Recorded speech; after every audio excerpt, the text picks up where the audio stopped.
네. 반갑지 않으신가요?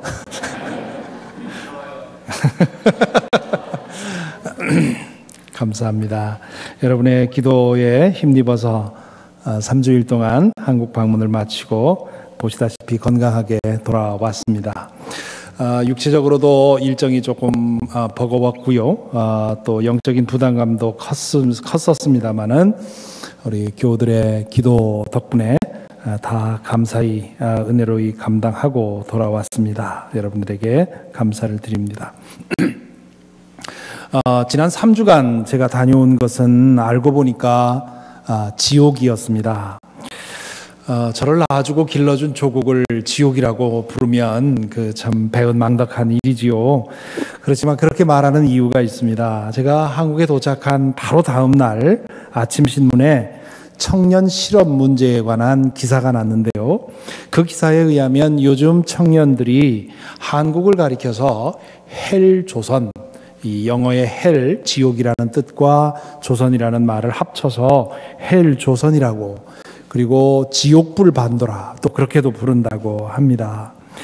과거에 한국을 재미있는 지옥이라고 했지요. 지옥같이 참 힘들지만 그러나 또 아주 그 재미가 있는 그런 곳이라고, 그렇게 긍정적인 의미가 거기에는 어느 정도 담겨 있었습니다. 그런데 요즘 사용하는 이 헬조선 혹은 지옥불 반도라는 표현에는 철저한 절망만 담겨 있습니다. 단테의 신곡에 보면 지옥의 입구에 여기에 들어오는 너희는 모든 희망을 버려라, 그렇게 써 있지요. 지옥의 본질이 희망 없음이라고 단테는 생각한 것입니다. 헬조선 혹은 지옥불 반도라는 이름이 생겨난 이유도 바로 이 희망 없음, hopelessness, 이것 때문이라 그런 생각을 하게 되지요. 한국 뉴스를 보신 분들은 아마 그동안 벌써 3포 세대라 하는 그런 얘기를 들어보셨을 것입니다. 요즘 젊은이들이 연애와 결혼과 출산, 경제적인 문제 때문에 이 세 가지를 포기하고 살아야 하기 때문에 3포 세대라 하는데요. 거기에다가 최근에는 인간관계와 내 집 마련, 사람들을 사귈 여유도 없고 그럴 돈도 없고 또 집을 살 만한 그런 여유도 없다 해서 그것까지 포기해야 한다 해서 5포 세대라고 했고요. 또 가장 최근에는 거기에 꿈과 희망까지 더해서 7포 세대라 그렇게까지 얘기를 한다고 합니다. 꿈과 희망까지 포기해야 된다면 그건 현실 지옥이라고 할 수 있지요. 이러한 현실 상황은 청년 세대와 어린 세대에게 영적인 질병을 만들어내고 있는 것을 보게 되었습니다. 청년 세대가 교회를 떠나는 것은 미국에서도 일어나고 있는 일이지요. 하지만 한국에서는 그 양상이 좀 더 심각해 보입니다. 나이가 어릴수록 영적으로 무관심해지는 것이지요. 청년 세대가 교회를 떠나는 것도 문제였는데 최근에는 한동안 교회마다 벅적거리던 어린아이들과 중고등부 아이들조차도 교회에서 점점 종적을 감추고 있다는 것입니다. 상황이 이렇게 된 데에는 교회의 책임도 있습니다만 그보다 더 큰 문제는 한국 사회에 널리 그리고 깊이 퍼져 있는 영적인 질병에 있습니다. 어릴 때부터 현세적이고 물질적인 성공을 위해 훈련된 까닭에 영적인 것에 눈이 멀어 있고 아예 무관심해진 것입니다. 어린 나이로 갈수록 더 현세적이 되고요, 직물적이 되고 감각적이 되고 타산적이 되어버립니다. 어릴 때부터 치열한 경쟁에서 살아남도록 훈련시킨 까닭에 영적인 것에 대해서는 아예 관심조차 없는 그런 광경인 것이지요. 제가 볼 때 우리 한국 사회가 헬조선이라고 불리는 이 가장 큰 이유는 일자리 부족이 아니라 온 국민이 공유하고 있는 것 같은 이 그릇된 가치관입니다. 그로 인해서 사회 전체가 병들어 있습니다. 이번 여정 중에 틈틈이 여러 계층의 분들을 만나게 되었는데요. 대학을 운영하는 분도 만났고 또 중고등학교를 운영하는 분도 뵐 수 있었고요. 현장에서 목회하는 분, 언론에 종사하는 분, 경제 분야 혹은 정치 분야에서 일하는 분들을 두루 만날 수 있었습니다. 그분들은 한결같이 당신이 일하고 있는 그 분야가 얼마나 문제가 깊은지 많은지를 걱정하면서 이야기를 하셨습니다. 고요한 아침의 나라라고 불리던 우리 조국이 헬 조선이라고 불리게 된 이 상황이 참 안타깝습니다. 은근과 끈기가 우리 민족의 미덕이라고 그렇게 믿어왔었는데, 얘기를 해왔는데, 화끈함과 조급함의 극치를 보여주고 있는 이런 현실을 보면서 참 안타깝습니다. 이번 여행 중에도 오토바이 운전자와 승용차 운전자가 길거리에 그냥 대로에 자신들의 몰던 차를 세워놓고 악다구니로 싸우는 모습을 2번이나 목격을 하게 되었습니다. 모두들 분노를 가슴속에 가득 품고 누군가가 뺨을 때려주기만을 기다리는 것 같은 그런 상황 속에서 좀 더 다른 사람보다 빨리 가려고, 더 많이 가지려고, 더 많이 앞서려고 전심을 다해 달리는 것 같은 그러한 모습을 보게 되었습니다. 참 아이러니한 것은 이러한 상황에서 만나는 사람마다 이건 아니라고, 지금 우리가 심히 잘못되었다고 얘기를 하는데 그 눈먼 질주로부터 벗어나서 다른 방식으로 해보려고 하는 사람은 별로 없었다는 말입니다. 일단은 성공하고 봐야 하고, 일단은 다른 사람보다 앞서고 보아야 하고, 일단은 내 아이가 다른 사람보다 더 앞서고 보고 나서 할 일이라고 생각을 하는 것이지요. 그러한 무한 경쟁이 고요한 아침의 나라를 헬조선으로 만들어 놓고 있는 것입니다. 이런 환경에서 자란 아이가 영적인 질병에 빠지지 않는다면 그것이 더 이상한 일일 것입니다. 물질만 알고 자기만 알도록 어릴 때부터 훈련된 어린 세대가 앞으로 얼마나 불행하게 될지, 그리고 그들이 이 세상을 얼마나 불행하게 만들지 참 마음이 착잡해지는 현실이 아닐 수가 없습니다. 이렇게 무거운 마음을 가지고 집에 돌아와서 이번 주 렉셔너리에 정해진 말씀들을 읽었습니다. 그 중에서 오늘 읽은 시편 78편의 말씀이 제 마음에 특별히 와 닿았습니다. 아마도 제가 가지고 있었던 이 문제의식과 부딪혀서 그랬던 것 같습니다. 이 시편 78편은 시편에 묶여있는 150편의 시편 중에 2번째로 긴 시편입니다. 가장 긴 시편이 몇 편인지 아시지요? 예, 벌써 정답이 나오네요. 몇 편이더라 이렇게 생각을 하시면 성경을 좀 더 읽어보셔야 합니다. 시편 119편, 시편 119편이 176절로 되어 있는 가장 긴 시편이지요. 그리고 78편, 오늘 읽은 78편이 2번째로 긴 시편입니다. 72절로 되어 있는데요. 표제에 보면 아삽의 마스길이라고 되어 있습니다. 아삽은 이 시편을 지은 사람의 이름이고요. 마스길이라는 말은 교훈, 레슨이라는 뜻입니다. 이 시편을 읽는 사람들에게 교훈을 전해주기 위해서 쓰여진 것이 시편 78편입니다. 이 시편 서두에 보면 그 교훈이 어떤 것인지 암시가 나와 있습니다. 1절부터 4절에 보면 이렇게 말합니다.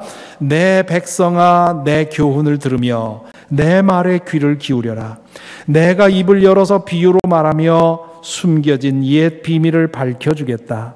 이것은 우리가 들어서 이미 아는 바요, 우리 조상들이 우리에게 전하여 준 것이다. 우리가 이것을 숨기지 않고 우리 자손에게 전하여 줄 것이니 곧 주님의 영광스러운 행적과 능력과 그가 이루신 놀라운 일들을 미래의 세대에게 전하여 줄 것이다. 지금 여기서 아삽은 지금 전하여 주고자 하는 이 레슨, 이 교훈이 어떤 것인지 두 가지를 얘기를 하는데요. 첫째는 이것은 내가 전해주는 레슨이 아니라 우리 조상들로부터 전해져 내려온 교훈이라고 얘기를 합니다. 그리고 이 교훈은 당신들만이 아니라 당신들의 자손들에게까지 대대로 이어져야 할 그런 교훈이라고 얘기를 하지요. 둘째로 이 교훈은 하나님에 관한 교훈이라고 말씀을 하고 있습니다. 하나님께서 그의 조상들에게 어떻게 행하셨는지 알라는 것이고, 그 하나님이 지금도 여전히 그렇게 역사하고 있다는 것을 알라는 것이고, 그래서 매일매일 그분의 임재를 인정하고 그분께 의지하고 살라고 하는 것이 바로 이 시편 78편을 통해서 전하고자 하는 교훈입니다. 그래서 7절, 8절에서 이렇게 말하지요. 그들이 희망을 하나님께 두어서 하나님이 하신 일들을 잊지 않고 그 계명을 지키게 하셨다. 조상처럼 반역하며 고집만 부리는 세대가 되지 말며 마음이 견고하지 못한 세대, 하나님을 믿지 아니하는 세대가 되지 말라고 하셨다.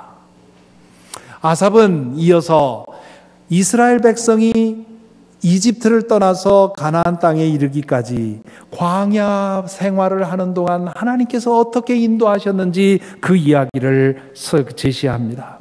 광야에서 하나님께서 그들에게 얼마나 많은 은혜를 베푸셨는지, 반면에 그 조상들이 얼마나 자주, 얼마나 심하게 하나님을 배반하고 하나님을 불신했는지, 그럼에도 불구하고 하나님이 얼마나 자주, 얼마나 거듭거듭 그들을 용서했는지, 그리고 그들은 얼마나 하나님의 그 자비를 업신여기고 우습게 여겼는지, 이 얘기를 이 시편 78편을 통해서 반복해서 얘기를 하고 있습니다. 하나님은 광야에서 이스라엘 백성을 인도하면서 끊임없는 이적을 베풀어 주셨지요. 바다가 갈라져 강바닥을 마른 땅처럼 걷게 해주셨고요. 밤에는 굴기둥으로, 낮에는 구름기둥으로 인도해 주셨고요. 바위가 터져서 생수를 먹는 그런 기쁨도 경험하게 해주셨습니다. 온갖 신비한 일들이 그들의 여정에 있었습니다. 그런데 그들은 그러한 일들이 일어날 때만 잠깐 기뻐했을 뿐, 얼마 지나고 나면 그것을 까맣게 잊어버리고 하나님을 불신하고 하나님에게 불평을 털어놓았습니다. 11절에서 아삽은 그들의 영적 질병에 대해서 이렇게 간명하게 정리합니다. 그들은 그가 이루신 일들과 그가 보이신 기적들을 잊어버렸다. 잊어버렸다. 하나님이 얼마나 그들 가운데서 역사하고 계신지 그것을 경험하고도 금방 잊어버리고 불평했다, 그런 얘기입니다. 그러면서 17절부터 20절에 보면 그들의 영적 질병을 다음과 같이 설명하고 있습니다. 17절부터 20절 보여주시기에 이거 같이 한번 읽어보겠습니다. 그러나 그들은 계속하여 하나님께 죄를 짓고 가장 높으신 분을 광야에서 거역하며 마음속으로 하나님을 시험하면서 입맛대로 먹을 것을 요구하였다. 이 먹을 것, 이 앞으로 계속해서 먹을 것에 대한 얘기가 나옵니다. 19절 계속, 그들은 하나님을 거스르면서 하나님이 무슨 능력으로 이 광야에서 먹거리를 공급할 수 있으랴. 그가 바위를 쳐서 물이 솟아나오게 하고 그 물이 강물이 되게 하여 세차게 흐르게는 하였지만 그가 어찌 자기 백성에게 밥을 줄 수 있으며 고기를 먹일 수 있으랴 하고 말하였다. 그들에게 있어서 하나님은 밥으로 증명되어야 했습니다. 그래서 이렇게 계속해서 먹거리, 밥을 얘기를 하고 있는 것이지요. 사실 밥처럼 중요한 게 없지요. 밥은 인간 생명에 있어서 가장 근본적인 것입니다. 우리말에 있어서, 우리말 표현에 그게 밥 먹여주냐? 그런 얘기 있지요. 그 무슨 뜻입니까? 그게 그렇게 중요하냐? 그게 그 본질적인 문제냐? 그런 얘기입니다. 밥 먹는 것이 그렇게 중요하다는 뜻이지요. 제 어머니는 저희 형제들이 결혼하기 전에 신부감에 대해서 외모에 대해서 이렇게 얘기를 하면 어머니가 늘 하시는 말씀이 있었습니다. 얼굴 파먹고 살래? 그랬습니다. 사는 것의 핵심이, 중심이 먹는 것에 있다면 외모가 뭐 그렇게 중요하냐, 그런 얘기지요. 그래서 저는 외모 안 보고 결혼했습니다.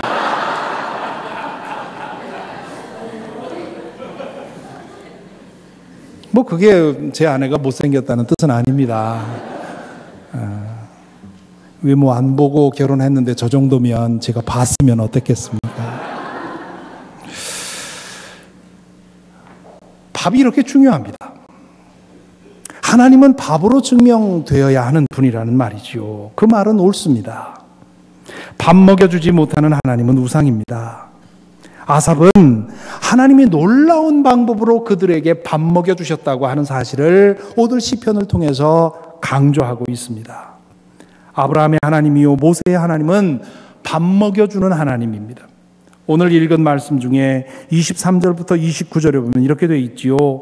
그런데도 하나님은 위의 하늘에게 명하셔서 하늘문을 여시고 만나를 비처럼 내리셔서 하늘 양식을 그들에게 주셨으니 사람이 천사의 음식을 먹었다. 하나님은 그들에게 풍족할 만큼 내려주셨다. 그는 하늘에서 동풍을 일으키시고 능력으로 남풍을 모으셔서 고기를 먼지처럼 내려주시고 나는 새를 바다의 모래처럼 쏟아주셨다.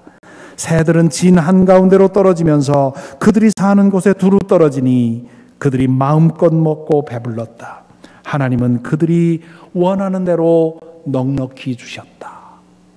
이 대목에서 아삽은 넉넉히 주셨다 하는 사실을 강조하기 위해서 여러 가지 표현을 씁니다. 만나를 비처럼 내려주셨다. 풍족할 만큼 내려주셨다. 고기를 먼지처럼 내려주셨다. 새를 바다의 모래처럼 쏟아주셨다. 마음껏 먹고 배불렀다. 그들이 원하는 대로 넉넉히 주셨다. 이런 표현을 구절마다 반복하고 있습니다. 하나님께서 그토록 그들의 먹고 사는 문제를 넉넉히 해결해 주셨다는 말입니다. 그런데도 왜 그들은 불평하고 있습니까? 하나님은 밥 먹는 것과는 전혀 상관없이 인도하시는 분이라고 그렇게 불평하고 있습니까? 아삽은 그 이유를 30절에서 이렇게 말합니다. 함께 읽겠습니다.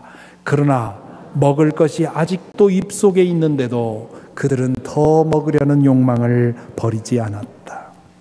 먹을 것이 아직 입속에 있는데도 더 먹으려는 것, 이것이 하나님을 떠난 인간의 욕망의 실상입니다.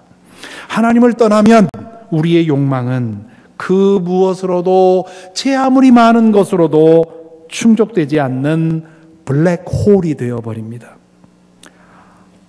하늘의 양식 하나님이 주셔서 사람들이 천사의 음식을 먹었다. 오늘 말씀을 묵상하면서 이 대목이 제 마음에 가장 마음에 와 닿았습니다. 사람들이 천사의 음식을 먹었다. 하나님이 제공해 주시는 것이니까 그게 무엇이든지 천사의 음식이지요.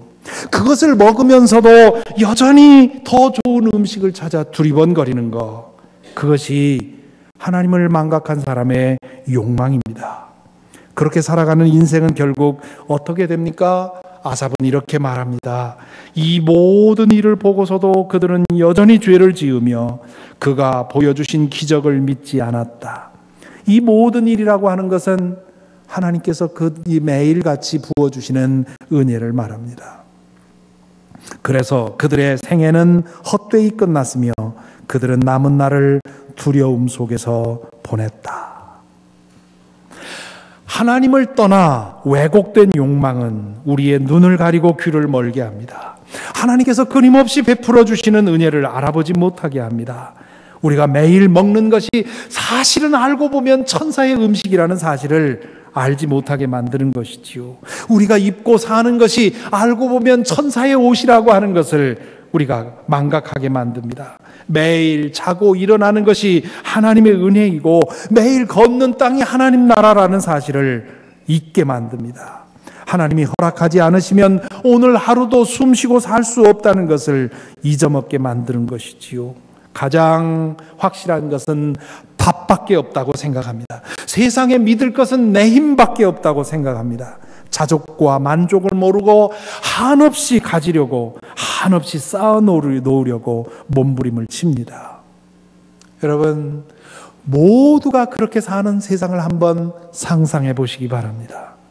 이 세상으로부터 모든 신비와 이적을 다 걷어내고 오직 더 많은 밥을 차지하기 위해 치열하게 경쟁하는 세상을 한번 상상해 보십시오.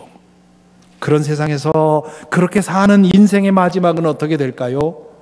참으로 안타까운 것은 그렇게 사는 것이 성공하는 것이라고 생각하고 끊임없이 경쟁하고 있는 것이 우리의 실상입니다. 하지만 아삽은 오늘 33절에서 정반대의 진실을 말합니다. 그렇게 사는 인생의 마지막은 허무입니다. 가장 확실한 물질을 잡기 위해서 가장 확실한 자신의 힘으로 분투했는데 마지막에 당도하고 보니 손에 남은 것이 아무것도 없습니다. 그것처럼 허무한 일이 어디 있겠습니까? 그러니 그 이후의 삶은 두려움 속에서 살 수밖에 없는 것이지요. 저는 이 시편을 읽고 묵상하면서 제가 다녀온 헬조선을 생각하게 되었습니다. 오늘 한국 사회를 지배하고 있는 유일하고도 가장 큰 관심사는 밥입니다. 정치인들은 그것을 민생이라고 부르지요. 여당은 국민의 민생을 밥그릇을 책임지겠다고 얘기를 하고 있고요.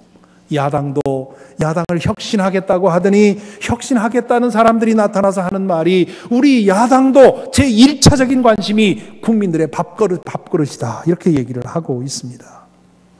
그래서 그런지 요즘 한국 TV 프로그램에서 가장 인기 있는 것이 요리 프로그램이라고 하고요.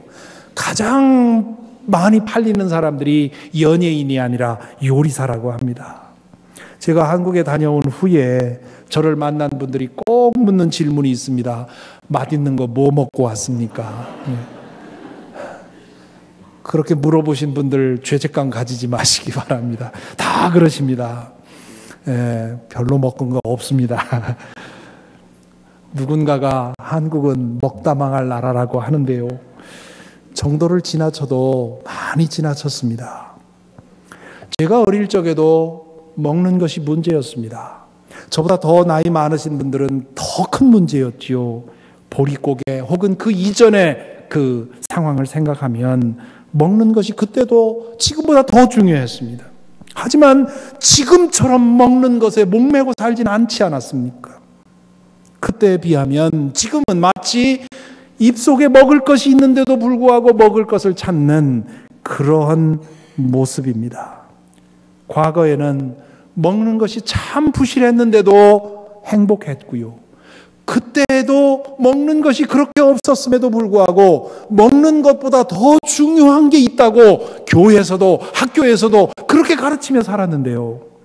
지금은 단군 이래에 가장 화려한 식탁을 차려 먹고 살면서도 먹는 것에 목매고 살고 있는 것입니다.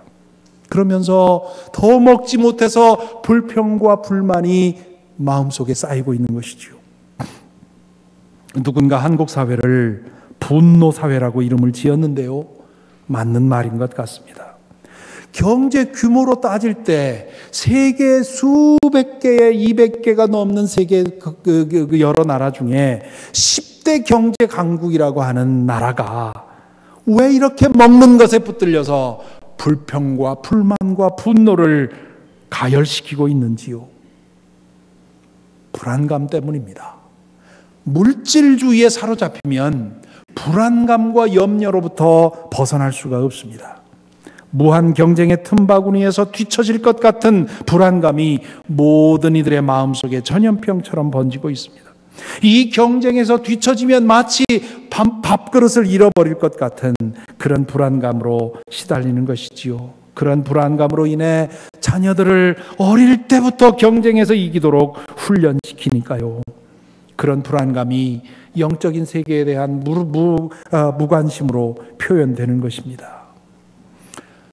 이것은 비단 한국만의 문제가 아닙니다. 우리가 사는 미국의 문제이기도 합니다. 겉으로 표출되는 증상은 다를지 모르지만 먹는 것에 매여 사는 이 물질주의의 바이러스가 창궐하고 있는 것은 미국이나 한국이나 별로 다르지 않습니다.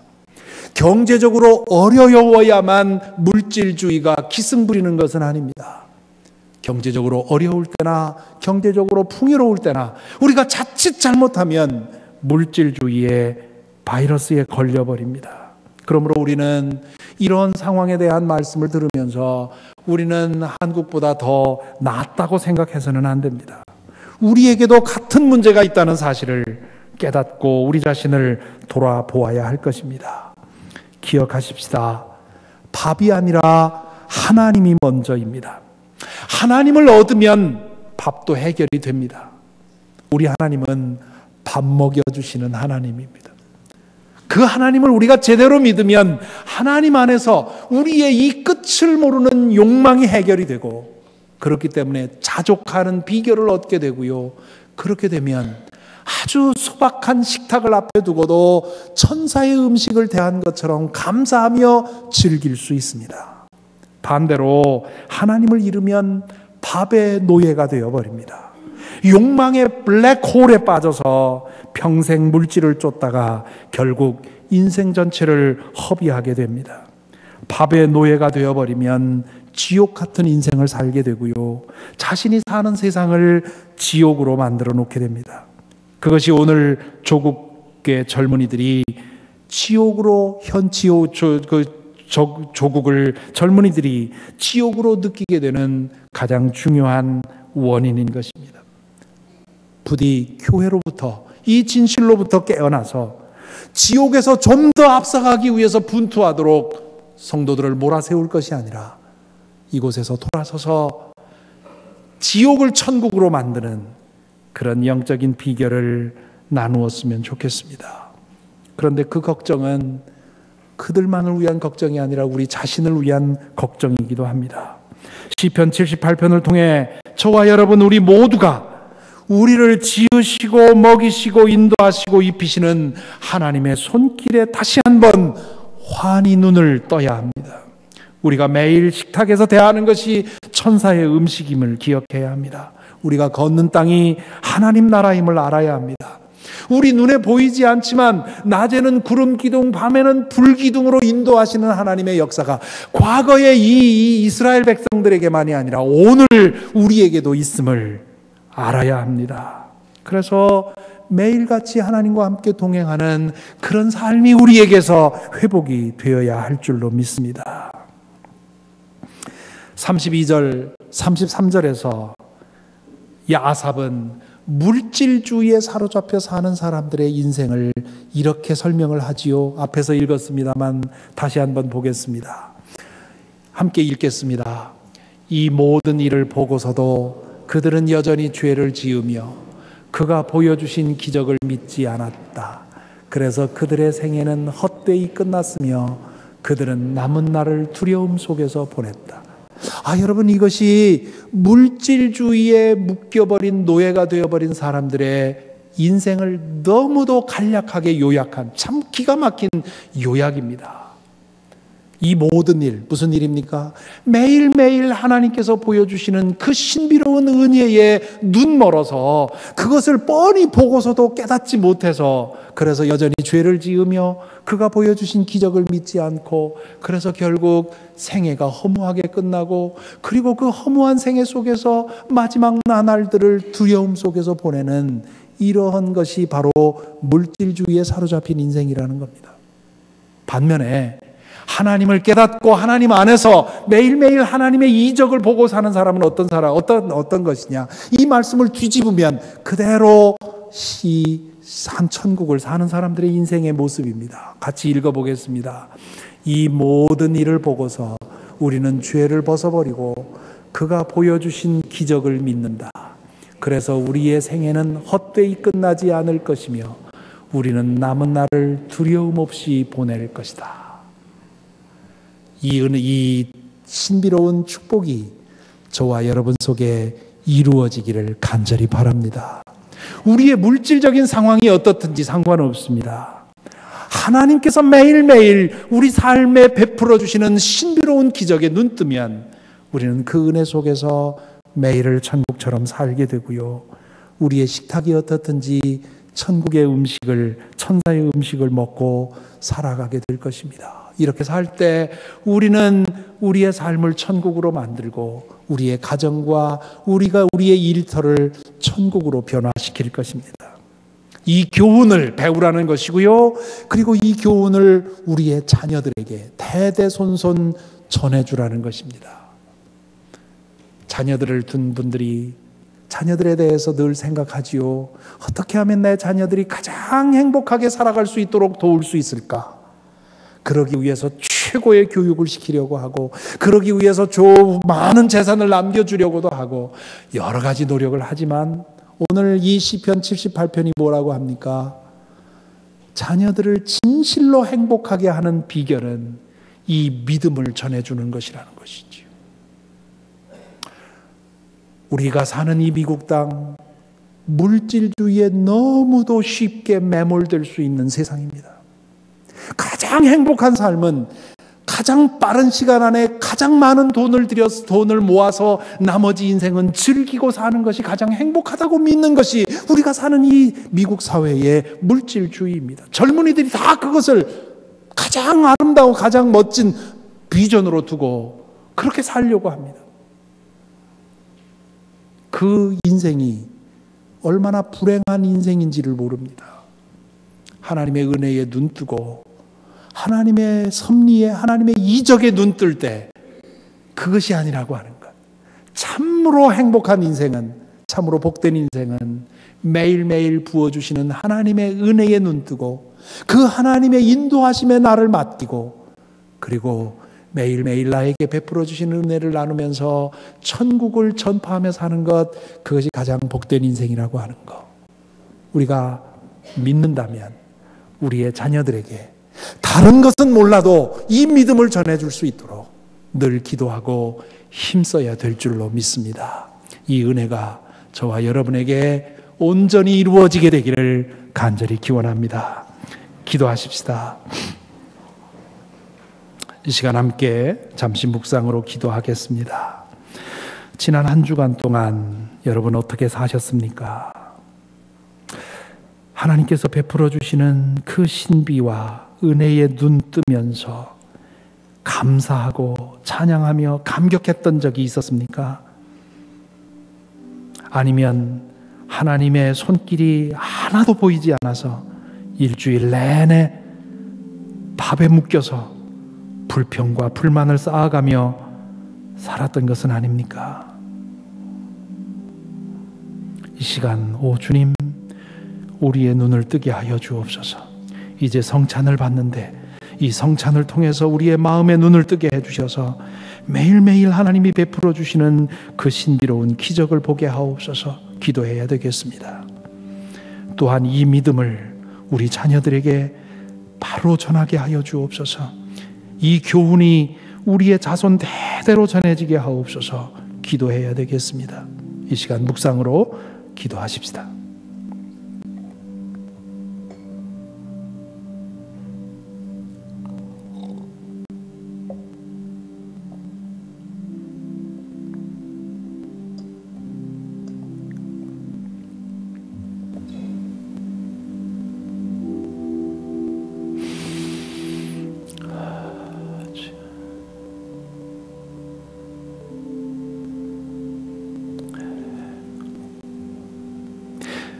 매일같이 하늘의 이슬을 내려주시고 매일같이 천사의 음식을 먹게 하시는 주님, 저희의 눈을 열어주셔서 온 천하가 천국임을 보게 하여 주시고 우리가 살고 죽는 것이 주님 품 안임을 알게 하여 주옵소서.